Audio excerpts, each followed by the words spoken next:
pinaghirapan niya. Maraming salamat.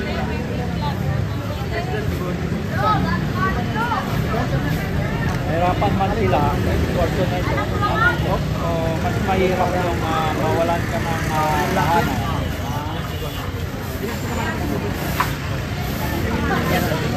Pero sa palagay ko,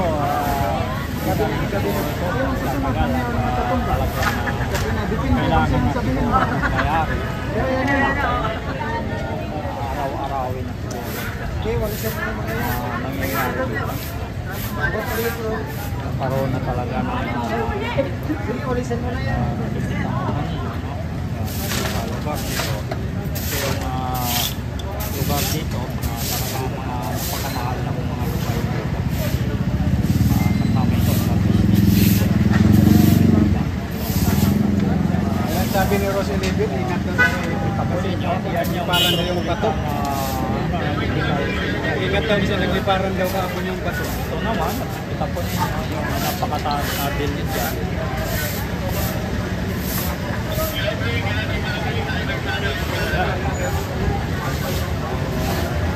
Magsamuli, no?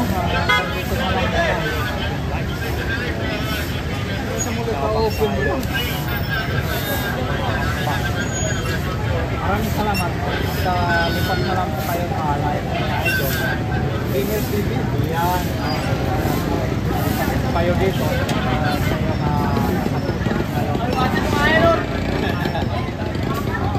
Hindi mo nalilipat sila. Ayun, lipat kayo guys dito sa Gamer TV. Gamer TV. Yan. Yan. Maraming salamat.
Hindi talaga umatak sa gano'n.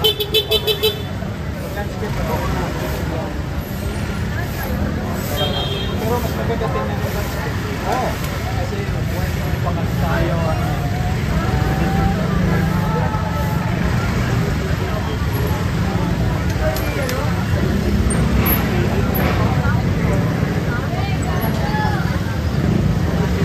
Si Idol Leo, malis na.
doon, eh paano naman doon sila makakapag-evacuate ng isang oras lamang. Pero ayon sa batas ng Presidential Commission for Urban Poor, bago ka mag-demolish ng isang neighborhood, kailangan meron ang 30-day prior notice.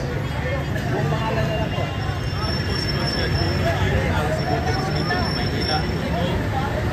Nagpapasalamat po kami sa mga pinaupulan po kahapon. Kasi po talaga naman po nagbigay po ng suporta dito sa ating mga kapitbahayan.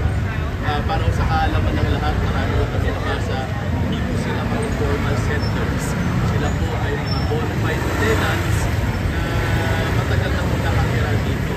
At nagkataon lamang po na yung kanilang pinagkirhan ay meron na po biglang nakabili. So, kamakailan lamang po. Pero ito naman po ay kanila po tinatanggap. Pero sana ito naman po ay sa tamang proseso lamang at hindi yung nangyari kahapon. Sana bigla na lang po silang paalisin para bang hindi makakaroon na.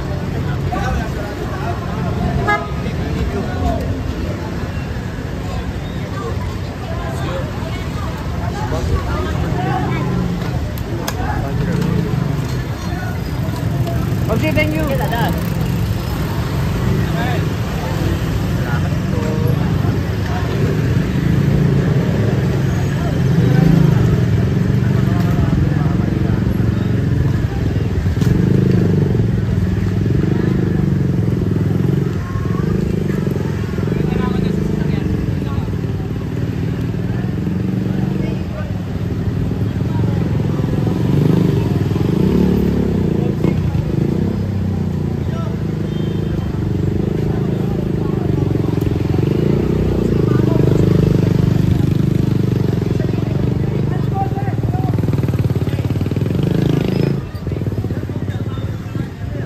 Hi guys, welcome to my vlog.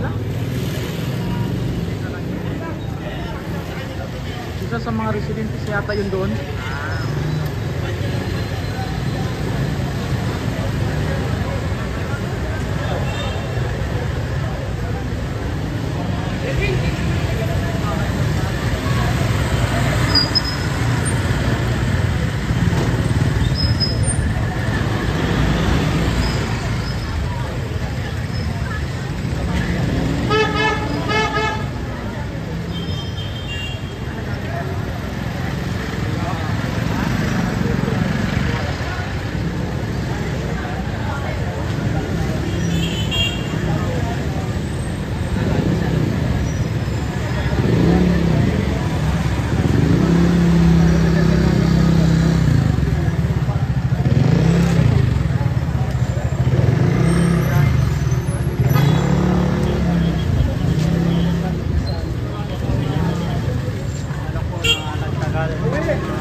Depende, sabi.